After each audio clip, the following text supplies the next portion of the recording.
Hi Tribe, it's Jennifer and Dante at Twist. Just wanted to remind you of two things that you need to know this week. They're both on Friday.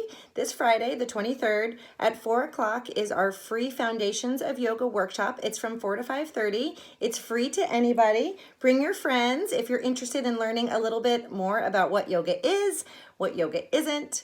We'll go through Sun Salutations. We'll go through the 5 Sanskrit words that you need to know to take class. So you can sign up online or just show up on Friday at 4 o'clock. The second thing is also on Friday, right after the Foundations at 5:30, is our teacher training open house. So if you're interested in learning more about our upcoming fall yoga teacher training, Dante does, pick me. As you can see, oh, and a little bite.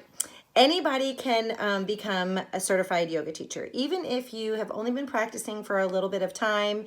Maybe you're not even interested in teaching to the public, but if you want to just dive a little bit deeper into your own practice, we'll cover all kinds of things from the anatomy of the poses, the history of yoga. We'll go into meditation. We have a section on prenatal yoga. I teach a section on the business of yoga. So all kinds of interesting things. We have a variety of different people that come from all different walks of life taking our teacher training. So if you're interested in that, join us on Friday at 5:30. All the details will be below in this newsletter, and we look forward to seeing you guys on the mat soon. Have an awesome week.